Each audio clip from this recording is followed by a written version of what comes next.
A. Klasifikasi materi. Materi adalah objek atau bahan yang dapat menempati ruang dan memiliki massa. 1. Berdasarkan wujud materi. Suatu materi zat didasarkan pada karakteristik partikel penyusunannya. A. Materi berwujud padat.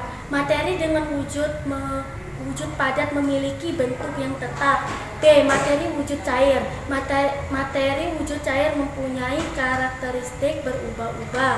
C. Materi berwujud gas. Materi berwujud gas mempunyai bentuk dan volume yang berubah-ubah.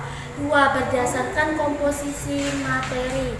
A. Zat tunggal. Zat tunggal adalah zat yang tersusun dari materi yang tidak dapat diuraikan lagi menjadi zat yang lebih kecil dan sederhana. A. Logam. B. Non-logam. C. Simologam. D. Campuran. Campuran merupakan gabungan dua zat atau lebih yang masing-masing zat menyusunnya masing memiliki sikap aslinya. Campuran yang dilakukan untuk memisahkan penyusunan campuran. A. Filtrasi. Filtrasi merupakan proses pencampuran dengan cara memisahkan material pada cairannya dengan melewatkan campuran pada saringan. B. Kristalisasi. Kristalisasi merupakan proses pemisahan campuran dengan cara mengendapkan larutan sampai berbentuk benda padat berupa kristal-kristal. C. Dekantasi. Dekantasi atau penyaringan adalah sebuah proses yang dilakukan untuk memisahkan campuran larutan pada yang paling sederhana, yaitu dengan menuangkan cairannya secara perlahan sehingga dapat tertinggal di dasar bawah wadah.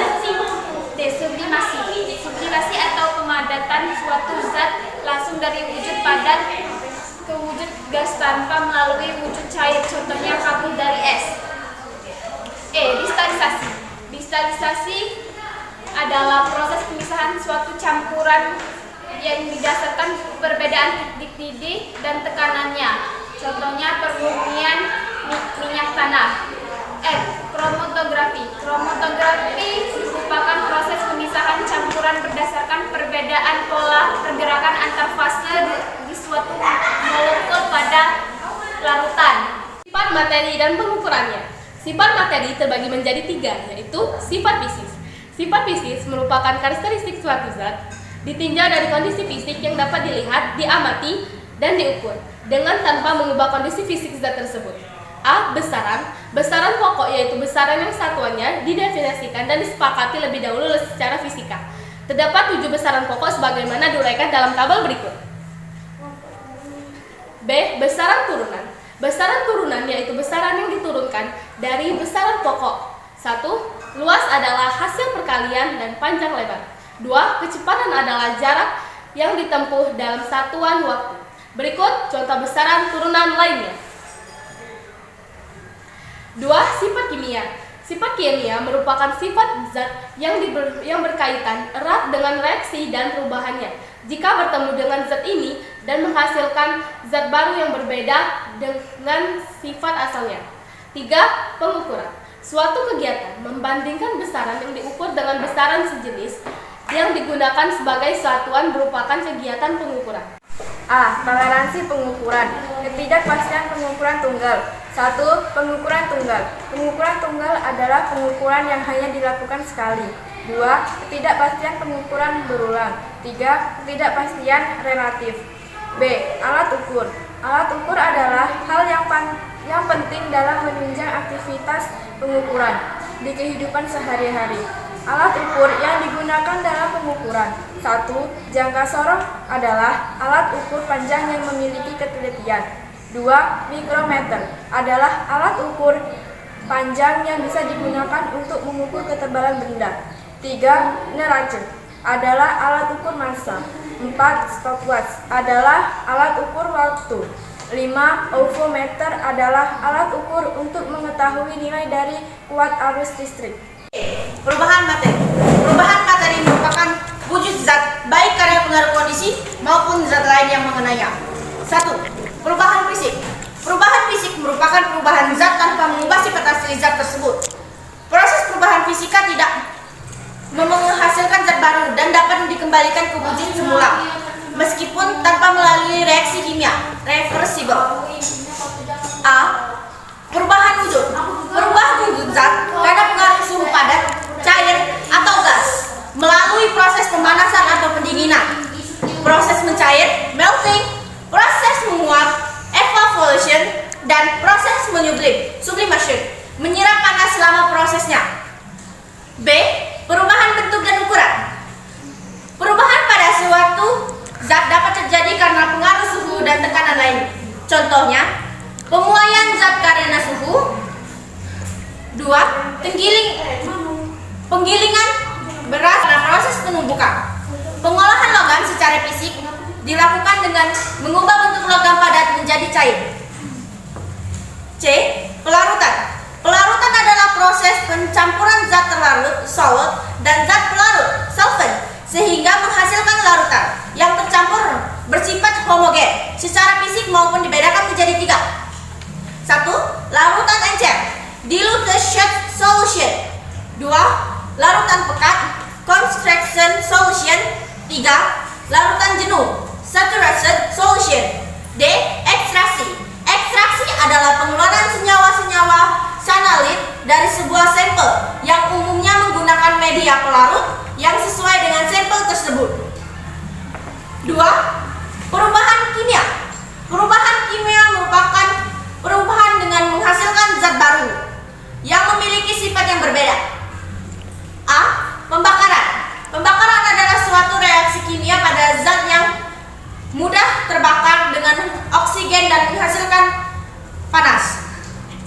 Korosi merupakan reaksi logam menjadi ion pada permukaan logam yang kontak langsung di lingkungan berair dan oksigen. Berikut beberapa kondisi yang sangat mempengaruhi proses korosi. 1. Kelembapan. 2. Keasaman. 3. Keberadaan elektrolit. 4. Suhu yang tinggi.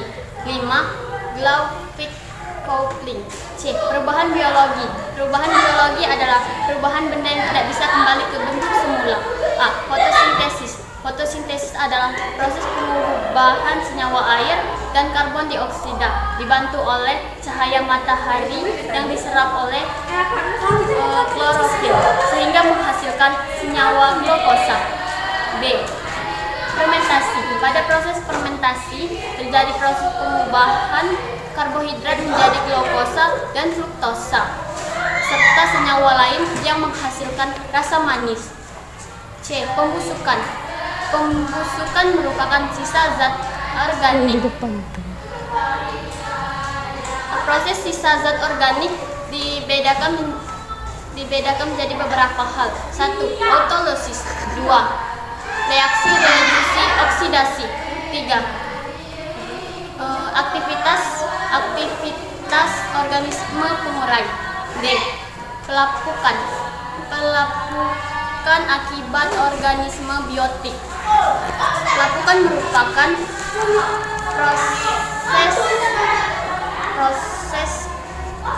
proses peristiwa biologi yang berhubungan dengan peristiwa kimia dan fisika. Penyebab proses pelapukan dibedakan menjadi 3 jenis. 1. Pelapukan biologis, yaitu pelapukan yang terjadi akibat makhluk hidup. 2. Pelapukan fisis, yaitu pelapukan yang disebabkan oleh kegiatan perubahan fisis. 3. Pelapukan kimia yang terjadi akibat zat kimia. Bahan berbahaya dan beracun. Bahan berbahaya beracun B3 adalah zat energi yang komponen lain yang dikarenakan sifat potensi dan jumlahnya baik secara langsung maupun tidak langsung, mencemarkan dan 1. Merusak lingkungan hidup dan membahayakan kesehatan. Klarifikasi. A. Menurut peraturan pemerintah RI. B3 dapat 3. Prosedur penyimpanan B3. Prosedur penyimpanan B3 harus diterangi dengan baik. Penataan B3 meliputi pemisahan singration, risiko bahaya. Penyimpanan materi B3 harus dilakukan pada wadah. B. Pelabelan. Salah satunya upaya menimbulkan kecelakaan kerja adalah dengan mengenai bahan kerja untuk melihat simbol-simbol B3 menurut Permen Lingkungan.